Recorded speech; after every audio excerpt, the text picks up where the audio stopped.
கம்பன் புகழ் பாடி கன்னி தமிழ் வளர்ப்போம் என்ற தொனிப்பொருளில் கொழும்பு கம்பன் கழகம் நடத்தும் கம்பன் விழா 2014 இன்று ஆரம்பமாக உள்ளது.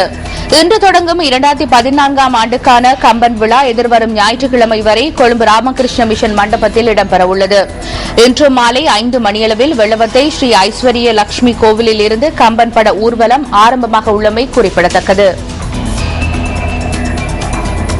வெள்ளவத்தை ராமகிருஷ்ண தோட்டத்தில் உள்ள ஐஸ்வர்ய லட்சுமி ஆலய வாசலில் இருந்து ராமன் திருவுருவ உருவமும் கம்பன் திருவுருவப் படமும் கொண்டதான ஊர்வலத்தோடு ஆரம்பமாகிறது.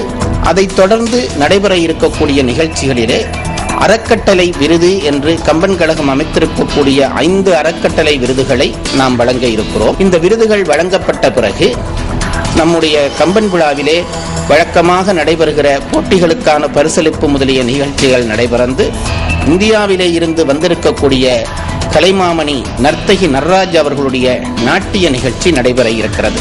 வெள்ளி, சனி, ஞாயிறு ஆகிய 3 தினங்களும் காலை மாலை நிகழ்ச்சிகளாக நல்ல தமிழ் நிகழ்ச்சிகள் இந்த விழாவிலே நடைபெற உள்ளன. நிறைவு நாள் கம்பன் விழா ஞாயிற்றுக்கிழமை மாலை அன்று 6 நம் சமுதாயத்தைச் சேர்ந்த ஈழத்தைச் சேர்ந்த 6 பெருமக்கள் கௌரவிக்கப்பட இருக்கிறார்கள். உலகப் புகழ் பெற்ற கர்நாடக சங்கீத இசை மேதையும் சினிமா உலகத்திலே பாடி புகழ் கொண்டவருமாகிய பம்பாய் ஜெயஸ்ரீ அவர்கள் பெற இருக்கிறார்கள். அவருக்கு அந்த கம்பன் புகழ் விருது வழங்கப்பட இருக்கிறது. தமிழை அள்ளிச் சுவைக்க ஆர்வத்தோடு இருக்கிற தமிழ் ரசிகர்கள் அத்தனை பேரும் வளமை போட கம்பன் விழாவில் கலந்து கொள்ள வேண்டும் என்று கம்பன் கழகத்தின் சார்பாக தாழ்மையோடு கேட்டுக்கொள்கிறேன்.